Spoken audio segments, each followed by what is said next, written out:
ყველაზე ხშირი შეცდომა მშენებლობის დაწყებისას. მოგესალმებით მეგობრებო, დღეს ვისაუბროთ რა შეცდომებს უშვებს ხალხი მშენებლობის დაწყებისას. ერთ-ერთი ყველაზე მთავარი შეცდომა არის თავისი ხარჯების გათვლა რა. ადამიანი აკეთებს პროექტს, ახაზინებს პროექტს და სავარაუდო თანხაც არ იცის რა დაუჯდება ეს პროექტი. 300-400 კვადრატი ეგრევე სარდაფს ახაზინებს, სართულებს დგავთ, ტერასები, ეს ყველაფერი აძვირებს მშენებლობას და მე მშენებელი რო იწყებს ამ ყველაფრის თვლას მათემატიკურად, ადამიანი შოქშია, როგორ უნდა ავაშენო ეს პროექტი, რომელიც დამიჯდა არც თუ ისე ცოტა, ხო? დღევანდელი დღიდან გამომდინარე, პროექტის დახაზვაც არ ღირს იაფი.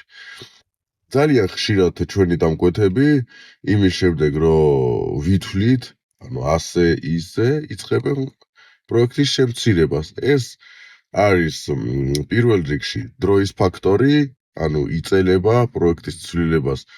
ასევე უნდა ნებართვა, ასევე უნდა საბუთები მერიიდან პლუს თანხა, იმიტომ რომ არც ერთი არქიტექტორი ამ ყველაფერს არ გააკეთებს უფასოდ მეორედ. იმიტომ რომ პირველი თქვენი მოთხოვნა რაც იყო დაკმაყოფილებული და მეორე თქვენი გემოვნების ცვლილებაა და არქიტექტორი ამაში არაფერ შუაშია. მეორე და არა ნაკლებ მნიშვნელოვანი საკითხია ყველაზე იაფი მშენებლის ნახვა. ხურეთ ამით იმის თქმა კი არ მინდა რომ ყველაზე ძვირი მოძებნოთ, არა. მინდა ვთქვა რომ გაისაუბროთ მანამ ხელშეკრულებას მოვაწერთ ხელს, გაისაუბრეთ მშენებელთან, ნახეთ სხვადასხვა ობიექტები, რომელი ობიექტები აქვს აშენებული. თუ შესაძლებელია გაისაუბრეთ ყოფილ დამკვეთებთან. ამაში არაფერი არ არის ცუდი, ნებისმიერი ყოფილი დამკვეთი გაგესაუბრებათ, იმიტომ რომ თავის დროზე ისიც გაესაუბრა სხვა დამკვეთებს, ხო? გაიცანით ადამიანი, ნახეთ როგორ გესაუბრებათ, რა მასალას იყენებს, რამოდენიმე ობიექტი ნახეთ, ამაში არაფერი არ არის. ნორმალური მშენებელი პირიქით დიდი სიამოვნებით გაგატარებთ თავის ობიექტებზე.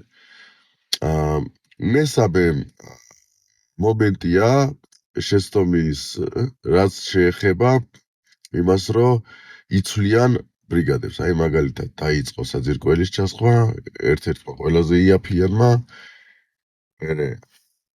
იმიტომ რომ გასაუბრების დროს ერთმა პიროვნებამ საძირკველი უთხრა, თქვათ, $500